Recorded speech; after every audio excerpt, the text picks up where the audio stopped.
नमस्ते सदा वत्सले मातृभूमि। दोस्तों, आपका आज के इस विशेष सत्र में स्वागत है और उम्मीद करता हूं कि आप सभी लोग सपरिवार सकुशल होंगे। दोस्तों, आज एक ऐसे विषय पर आप लोगों से बात करने जा रहा हूं जो बहुत ही प्रासंगिक है और हम सभी लोग उस चीज से परेशान हैं। मुख्य पॉइंट पे मैं आऊं, लेकिन उससे पहले मैं आपको एक कबीरदास का दोहा सुनाना चाहता हूं। आपने भी पढ़ा होगा, हम लोगों को प्राइमरी क्लास में पढ़ाया गया था और जीवन का मूल मंत्र वहां सिखाया गया था।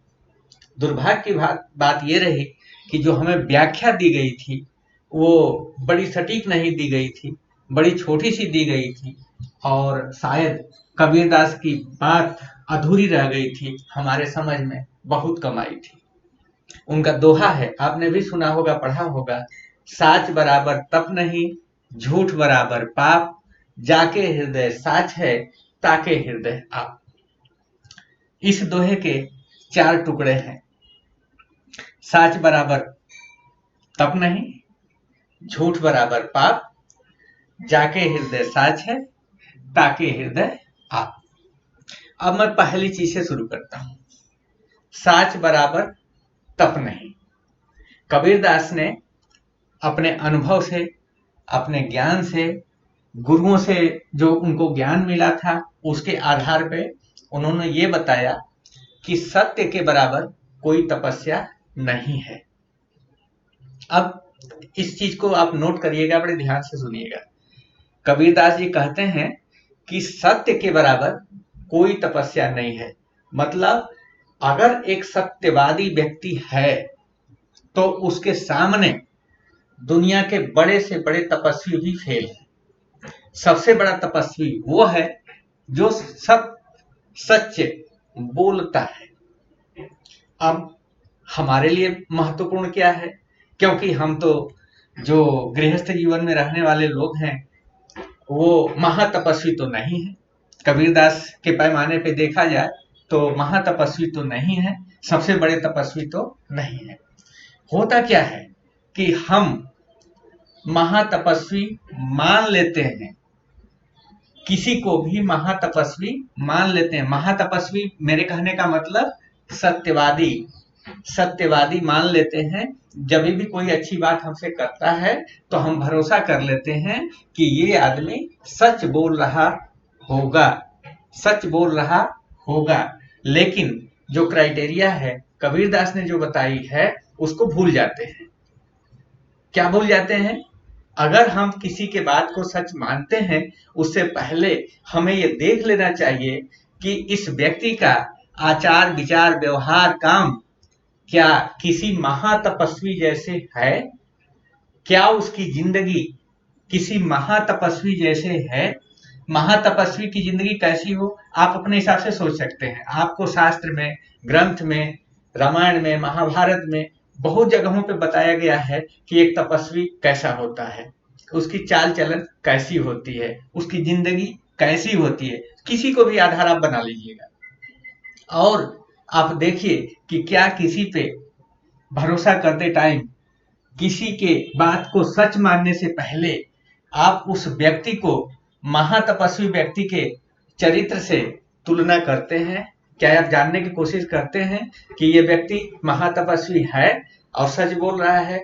अगर महातपस्वी नहीं है तो सच नहीं बोलता है। ये कबीरदास का संदेश है। कबीरदास जी कहते हैं कि साच बराबर तप नहीं। अगर कोई कठिन तपस्या करता है उसके बराबर सच बोलना है। मतलब सच बोलना भी बड़ा आसान नहीं है, ये कड़ी तपस्या के बराबर है। तो आपको अगर कोई बड़ा तपस्वी मिलता है तभी वो सच बोल सकता है, अदरवाइज अन्यथा साधारण मानव के बस की बात नहीं है। तो इस चीज का हमें ज्ञान होना चाहिए कि अगर हम किसी के बात को सच मानते हैं तो हम देख लें कि क्या वो व्यक्ति एक महान तपस्वी है, उसकी जिंदगी महान तपस्वी की है कि नहीं है। दूसरी बात आगे वो कहते हैं कि झूठ बराबर पाप। अब उन्होंने बड़ा धमाका कर दिया। वो बोलते हैं कि झूठ के बराबर कोई पाप नहीं है। दुनिया में बहुत सारे पाप हैं, रोज होते हैं पाप। आप देखिए अपराध कितने बढ़ते जा रहे हैं, लेकिन कबीरदास ने ये कह दिया कि झूठ से के बराबर कोई पाप नहीं है। अब कई बार हम देखते हैं कि हमारे अगल बगल झूठ बोला जाता है। एक साधारण व्यक्ति के जीवन में झूठ सुबह से शाम तक लगा रहता है। हर कोई झूठ बोलता है, कुछ न कुछ उसके मुंह से जाने अनजाने झूठ निकल ही जाता है। कबीरदास कहते हैं कि झूठ से बड़ा कोई पाप नहीं है। मतलब बड़ा से बड़ा पापी भी झूठ बोलने वाले के सामने फीका है, छोटा है, तुच्छ है। सबसे बड़ा पापी कौन है? झूठ बोलने वाला। तो सीखने वाली बात क्या है? कबीरदास क्या कहते हैं कि आपके अगल बगल, आपके चाहने वालों में, आपके जानने वालों में अगर कोई झूठ बोलने वाला है तो वो महापापी है, दुनिया का सर्वश्रेष्ठ पापी है। कबीरदास जी कहते हैं कि उससे बड़ा कोई पापी नहीं है। झूठ बोलने वाले से बड़ा कोई पापी नहीं है। ये कबीरदास जी कहते हैं कि झूठ, जो उनकी लाइन है कि साच बराबर तप नहीं, झूठ बराबर पाप। मतलब जो सच बोलता है वो महातपस्वी है। तो सच मानने से पहले महातपस्या का ध्यान करना जरूरी है। और अगर कोई झूठ बोलता व्यक्ति मिलता है तो ये समझने की बात है कि उससे बड़ा कोई पापी नहीं है। अब पहचान दो कि कबीरदास ने बता दिया। अगली लाइन में उन्होंने कहा, और बड़ी कमाल की बात कही उन्होंने कहा, जाके हृदय साच है। अब समझिए कि जिसके हृदय में सच्चाई है, पहली बात तो सच्चाई मिलना मुश्किल, क्योंकि कोई महातपस्वी मिलेगा तभी उसके दिल में सच्चाई होगी। अब अगर कोई मिल भी गया तब आगे कहते हैं कि ताके हृदय आप, तब उसके हृदय में आपके लिए जगह हो सकती है। अगर जिसके हृदय में सच्चाई नहीं है, उसके हृदय में आपके लिए कोई जगह नहीं हो सकती।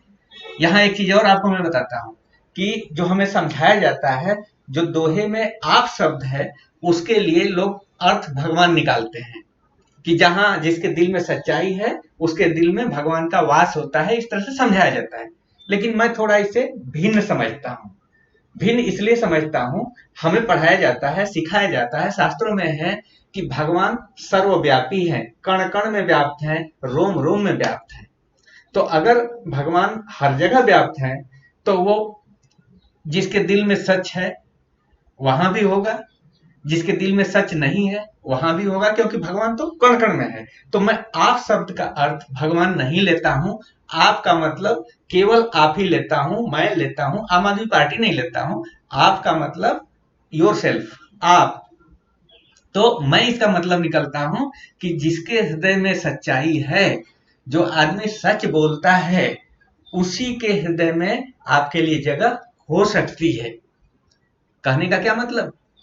जो आदमी सच नहीं बोलता है वो आपको अपने दिल में जगह नहीं दे सकता है।